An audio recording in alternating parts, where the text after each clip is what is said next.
Salam saudara yang terkasih dalam Tuhan. Kita akan mendengarkan firman Tuhan.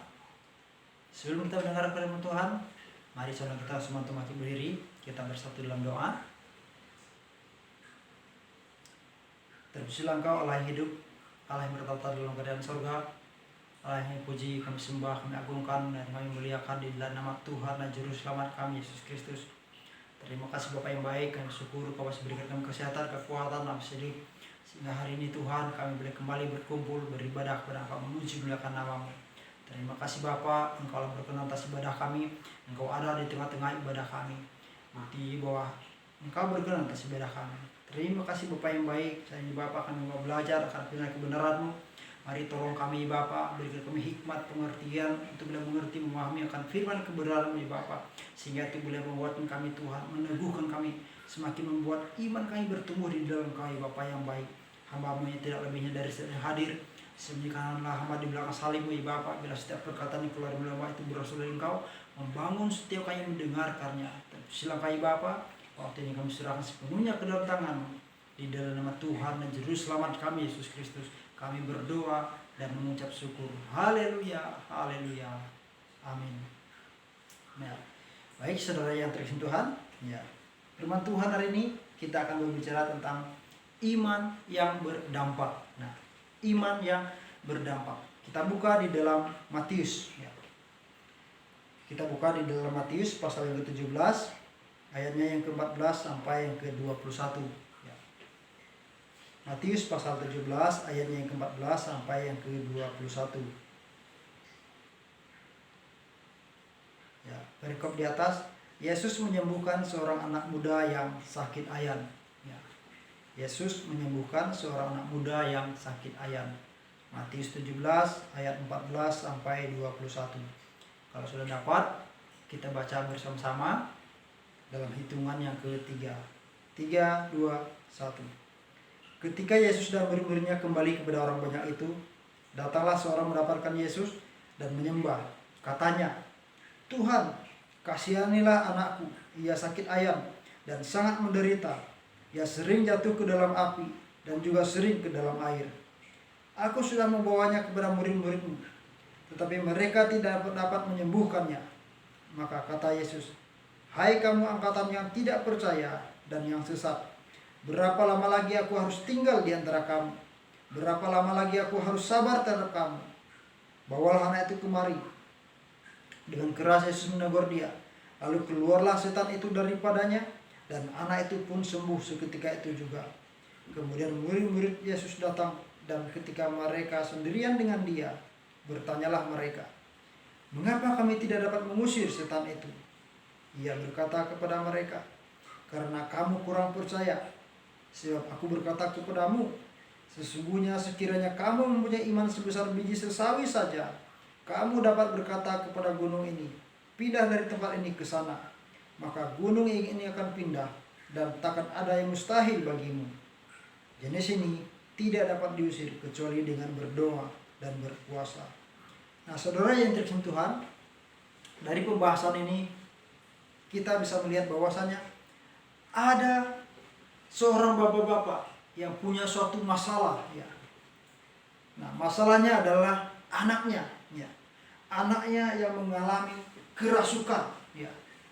Yang sudah berulang-ulang kali ya, mau dibinasakan oleh iblis atau roh jahat yang menguasai tubuhnya. Kadang dia diseret ke dalam api, kadang dia diseret juga ke dalam air untuk membinasakan anak ini.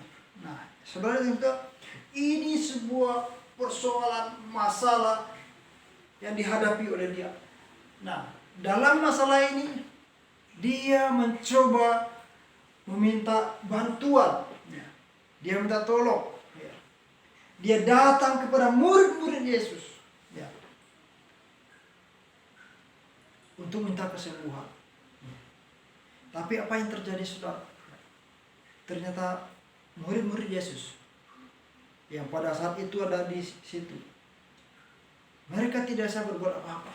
Ketika mereka coba mengusir roh itu tidak keluar dari sana. Roh itu semakin berontak di dalam diri anak itu. Ya. Dan pada saat itu Yesus tidak ada bersama dengan mereka. Ya. Yesus sudah naik ke bukit, ya, bersama dengan Petrus, Yakobus, dan Yohanes. Ya. Sementara 9 murid yang lain, mereka yang berhadapan dengan bapak-bapak yang punya persoalan ini, saudara. Nah, saya mau katakan, saudara, ya, saya mau katakan bahwasanya sebagai orang percaya, kita harus punya iman yang betul-betul iman yang bisa berdampak, saudara. Kalau kita lihat dari apa yang terjadi pada murid-murid Yesus ini, saudara, yang tersentuh Tuhan, sudah 3 tahun lebih mereka bersama-sama dengan Yesus. Tetapi ketika ada orang yang membutuhkan pertolongan dari mereka, mereka tidak bisa melakukan apa-apa. Mereka tidak bisa berbuat apa-apa. Ya. Bagaimana dengan kita? Ya. Kita yang mungkin sudah sejak kecil menjadi orang Kristen, yang mengaku Yesus adalah Tuhan. Benarkah dalam diri kita ada iman? Atau jangan-jangan kita sama dengan murid-murid Yesus ini, yang walaupun sudah setiap hari berjalan bersama dengan Yesus, ternyata mereka pun belum punya iman dalam diri mereka. Makanya Yesus katakan, hai kamu angkatan yang tidak percaya dan sesat, berapa lama lagi aku harus tinggal di antara kamu? Berapa lama lagi aku harus sabar terhadap kamu? Jadi saya mau katakan, saudara yang terkasih Tuhan, ya, iman bukan hanya sekedar pengakuan di mulut dan di hati. Ya. Iman yang benar, iman yang berdampak, haruslah iman yang sungguh-sungguh timbul di dalam hati, bukan hanya sekedar pengakuan di mulut dan di hati. Ya. Ketika kau mengaku dengan mulut, itu artinya kau harus yakin dengan hatimu sepenuhnya bahwa Allah itu benar-benar adalah Tuhan, adalah Allah. Dan ketika engkau percaya dengan hatimu, engkau harus percaya dengan penuh kesadaran bahwa Yesus itu benar-benar Tuhan. Ya. Bukan hanya percaya karena kata orang, bukan hanya percaya karena mendengar dari pendetamu, dari gembalamu. Ya. Tapi karena engkau yakin sendiri dalam dirimu bahwa benar Yesus itu adalah Allah, Yesus itu adalah Tuhan. Ini, saudara. Jadi bagaimana supaya iman itu bisa berdampak, saudara? Yang pertama adalah harus percaya dengan segenap hati. Harus percaya dengan segenap hati. Jangan seperti apa yang terjadi pada murid-murid ini, saudara. Mereka sudah lama ikut Yesus, tapi mereka belum percaya dengan sepenuh hati mereka. Sehingga apa? Mereka tidak bisa berbuat apa-apa. Iman mereka tidak hidup. Iman mereka menjadi iman yang mati. Ibadah mereka hanya formalitas selama mengikut Yesus. Jangan-jangan ini juga terjadi atas kita, saudara. Kalau saudara tidak punya iman yang berdampak, kalau saudara tidak dengan segenap hati percaya dan mengaku Yesus sebagai Tuhan dan Juru Selamat hidup saudara, saya khawatir saudara akan menjadi orang Kristen yang gagal. Karena Tuhan juga pernah berkata, bukan semua orang yang manggil Tuhan, Tuhan, Tuhan yang akan diselamatkan. Tapi yang diselamatkan adalah mereka yang mengaku Yesus adalah Tuhan, yang melakukan kehendak Bapa. Jadi ini, saudara, harus percaya dengan segenap hati. Ini yang Allah mau. Nah, orang yang percaya, yang sungguh yakin Yesus itu adalah Tuhan, tidak hanya sebuah pengakuan di mulut dan di hati, tetapi dia realisasikan dalam sebuah tindakan. Ini yang perlu, saudara. Ini yang perlu. Artinya iman itu perlu tindakan. Ya, kalau Yakobus berkata iman tanpa perbuatan adalah mati. Jadi iman perlu perbuatan. Kenapa perlu perbuatan? Supaya iman itu nyata. Ya. Bagaimana orang bisa tahu engkau seorang yang beriman kalau imanmu tidak bisa dilihat oleh orang? Nah ini, saudara. Nah, bagaimana imanmu itu bisa berdampak bagi orang lain kalau engkau sendiri tidak mengalami perbuatan dari iman itu?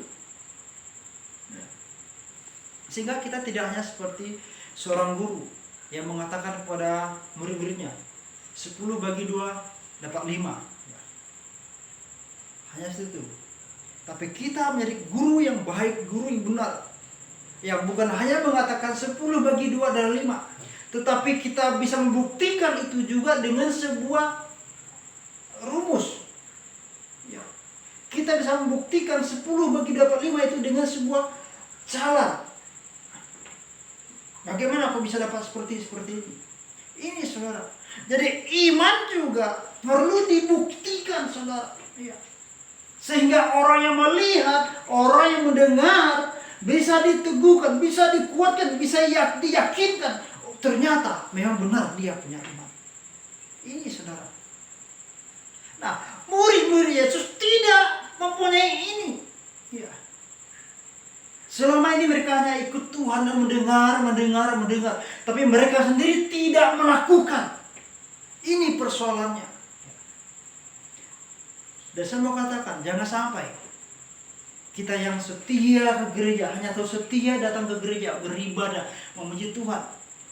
Tapi kita tidak pernah memberitakan firman yang kita dapatkan di gereja itu kepada orang di luar. Maka gak ada gunanya saudara, sia-sia.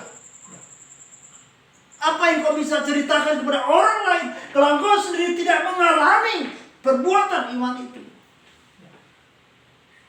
Saya dan saudara, kita berkumpul di gereja bukan hanya untuk mendengarkan firman Tuhan lalu kita bawa pulang ke rumah, kita taruh di rumah.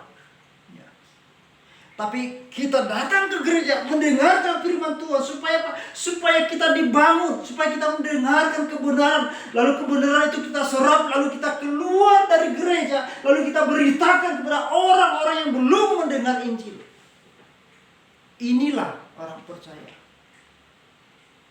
Ingat saudara, memang setiap orang punya karunia yang berbeda-beda, punya panggilan yang berbeda-beda. Ada yang terpanggil sebagai pengajar, ada yang terpanggil sebagai gembala, ada yang terpanggil sebagai guru Injil, ada yang terpanggil sebagai misi. Tapi di balik semua itu, kita punya satu panggilan yang sama, yaitu apa? Kita sama-sama menjadi saksi Kristus. Nah, sebagai saksi Kristus, saudara, kita punya peran yang sama. Memberitakan firman kepada orang-orang yang belum percaya, kepada orang-orang yang belum mendengarkan Injil. Ini adalah tugas kita. Tuhan tidak hanya menuntut itu dari gembala, dari para misi, dari para penginjil, tapi Dia akan menuntut itu dari semua orang percaya. Kalau saudara mengaku saudara orang yang percaya kepada Yesus, maka dari saudara juga Tuhan akan menuntut pertanggungjawaban itu. Jadi saya mau katakan saudara, kita berkumpul di gereja bukan hanya untuk mendengarkan Injil lalu kita bawa pulang ke rumah, tapi kita mendengarkan Injil dan kita bawa itu keluar, kita beritakan kepada orang-orang di sekitar kita, sehingga orang bisa mengalami dampak iman itu, orang bisa mengalami dampak dari Injil itu, sehingga sedapat mungkin orang lain pun terselamatkan saudara. Ini nah, murid-murid Yesus 3 tahun lebih mereka berjalan bersama dengan Yesus. Mereka hanya melihat apa yang Yesus lakukan, mereka hanya memperhatikan apa yang Yesus perbuat tanpa mereka sendiri ambil bagian di dalamnya. Sehingga apa? Mereka hanya menjadi pendengar yang baik, ya. Mereka hanya menjadi pengikut yang baik, tetapi belum menjadi pelaku yang baik. Ini saudara. Makanya lagi-lagi saya katakan, tidak cukup kita hanya menjadi orang yang setia ke gereja, setia berdoa. Kalau kita belum setia di luar, memberitakan firman Tuhan, mendekati orang yang belum percaya untuk mendengarkan Injil, kita belum menjadi Kristen sejati, saudara. Kita pernah mendengar tentang perumpamaan domba yang hilang. Bagaimana Tuhan sangat mengasihi satu domba yang terhilang. daripada 99 yang masih berada di dalam kandang. Kenapa, saudara? Karena yang sudah di dalam gereja ini, mereka sudah dibangun, mereka tinggal ditata, mereka tinggal dikuatkan, mereka tinggal dipersiapkan untuk keluar mencari domba-domba yang hilang. Sementara yang hilang ini yang masih dirisaukan. Kenapa? Karena mereka masih belum mendapatkan keselamatan. Dan tugas kita lah untuk membawa mereka mendengar Injil, supaya mereka percaya juga kepada Yesus dan terima Yesus sebagai Tuhan dan Juru Selamat hidup mereka. Ini, saudara. Jadi jangan kita hanya sebagai pendengar yang baik, tapi mari jadi pelaku yang baik, saudara. Murid-murid Yesus, mereka pendengar yang baik, mereka pengikut yang baik, tapi bukan pelaku yang baik dari firman Tuhan. Makanya Yesus berani menegur mereka. Dia katakan, ia berkata kepada mereka, karena kamu kurang percaya. Ya, kurang percaya sama dengan tidak percaya, saudara. Yesus melanjutkan, sebab aku berkata kepadamu, sesungguhnya sekiranya kamu mempunyai iman sebesar biji sesawi saja, kamu dapat berkata kepada gunung ini, pindah dari tempat ini ke sana, maka gunung ini akan pindah. Saya mau katakan, saudara, ini bukan berbicara tentang besar kecilnya iman. Ini bukan berbicara tentang besar atau kecilnya iman, tapi ini berbicara tentang ada dan tidak adanya iman, saudara. Ini, saudara, ya. Makanya Yesus pakai kata sebesar biji sesawi. Saudara tahu, biji sesawi itu adalah biji yang paling kecil di antara biji sayur-sayuran. Ini, saudara, biji yang paling kecil. Yesus katakan, sebesar biji sesawi saja, kamu sudah bisa memindahkan gunung itu. Jadi persoalannya bukan tentang besar kecilnya iman, tapi ada dan tidak adanya iman. Walaupun kau mengaku sudah sejak kecil sebagai orang Kristen, tapi kalau kau tidak punya iman, engkau adalah orang Kristen yang gagal. Walaupun kau setia beribadah, setia berdoa, engkau melakukan yang baik, tapi kalau engkau tidak punya iman, engkau adalah orang Kristen yang gagal. Ini, saudara. Jadi mari koreksi diri kita, saudara. Mari kita lihat diri kita. Sudahkah kita benar-benar memiliki iman yang berdampak? Sudahkah benar saya ini adalah orang yang beriman? Ini, saudara. Lengkap orang yang beriman. Saya mau katakan, sebesar biji sesawi saya imanmu, engkau bisa melakukan hal yang luar biasa. Ini, saudara. Jadi hari ini saya mau katakan, seringkali kegagalan kita bukan karena tantangan dari luar, bukan karena cobaan dari luar, tapi karena dalam diri kita tidak ada iman. Ini, saudara. Murid-murid Yesus yang 9 orang, mereka tidak bisa mengusir roh jahat di dalam diri anak itu. Kenapa? Karena mereka tidak punya iman. Mereka tidak sungguh-sungguh percaya. Mereka hanya pengikut yang baik, tapi bukan pelaku yang baik. Andai kata kalau mereka punya iman, saya percaya mereka bisa mengusir setan itu, saudara. Jadi mari lihat diri kita, saudara. Jangan sampai kita sudah sekian tahun menjadi orang Kristen, tapi ternyata kita menjadi orang Kristen yang gagal. Jangan sampai itu terjadi, saudara. Karena ini akan menjadi hal yang sangat menyakitkan bagi kita. Jadi hari ini saya mengajak kita, saudara, mari saudara, kita lihat diri kita, saudara. Benarkah kita sudah punya iman? Benarkah sudah tumbuh iman dalam diri kita? Kalau benar-benar kita meyakini Yesus adalah Tuhan dan Juru Selamat hidup kita, mari, saudara, Engkau mengakulah dengan sungguh penuh kesadaran bahwa benar-benar Yesus itu adalah Tuhan. Engkau percaya dengan hatimu, percaya dengan sungguh penuh kesadaran bahwa benar Yesus itu adalah Allah. Bukan karena mendengar dari orang lain, tapi karena engkau mengalami sendiri pengalaman bersama dengan Allah. Jadi ini saudara, supaya engkau bisa menjadi saksi yang benar di luar, supaya engkau bisa meyakinkan orang lain, engkau harus mengalami sendiri pengalaman dengan Allah. Sehingga pengalaman itulah yang bisa engkau ceritakan kepada orang di luar sana, sehingga mereka pun bisa diteguhkan, mereka pun bisa diyakinkan oleh pemberitaan firman-Mu. Karena engkau bukan sekedar membicarakan, engkau bukan sekedar ngomong, tetapi engkau sendiri mengalaminya, saudara. Jadi hari ini saudara yang terkasih Tuhan, mari koreksi diri kita. Adakah kita sudah punya iman yang berdampak? Bagaimana supaya mendapatkan iman yang berdampak itu? Yang pertama, harus percaya dengan segenap hati. Jangan setengah-setengah. Dengan segenap hati artinya tanpa keraguan. Ya. Percaya yakin penuh, saudara. Ini. Dan kedua, ya, imanmu harus dibuktikan dengan sebuah perbuatan, dengan sebuah tindakan, saudara. Karena iman tanpa perbuatan adalah mati, imannya kosong, saudara. Ini jadi iman yang berdampak, imannya sungguh-sungguh bisa memberikan dampak bagi orang di sekitar kita, saudara. Dampak bagi diri kita ialah iman yang dengan segenap hati, dan juga iman yang disertai dengan perbuatan. Jadi seraya dari Tuhan, mari bila firman Tuhan pagi hari ini boleh membuatkan kita, mengingatkan kita, meneguhkan kita untuk kita tetap semakin bertekun di dalam Tuhan, melakukan kehendak Tuhan di dalam kehidupan kita. Tuhan Yesus berkati. Saudara kita semua untuk bagi berdiri, kita bersatu dalam doa.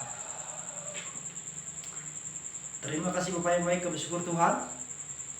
Pagi hari ini Kau boleh mengingatkan kami, mengajarkan kami Bapak, supaya kami benar-benar memiliki iman yang berdampak, ya. Sehingga kami bukanlah orang Kristen yang gagal, tetapi kami benar-benar menjadi orang Kristen yang sungguh-sungguh berkenan di hadapan Tuhan. Olehnya Bapak yang baik, saat ini Tuhan, jika Engkau dapati dalam diri kami Bapak, masih ada sisi-sisi dalam kehidupan kami yang masih ada penolakan akan kami Bapak, mari Tuhan, kami mau lepaskan itu, kami mau buang semua itu Tuhan, dan kami mau biarkan hidup kami sepenuhnya Bapak menjadi milik-Mu ya Bapak yang baik. Kami menyerahkan sepenuh hidup kami menjadi kepunyaan-Mu ya Bapak yang baik.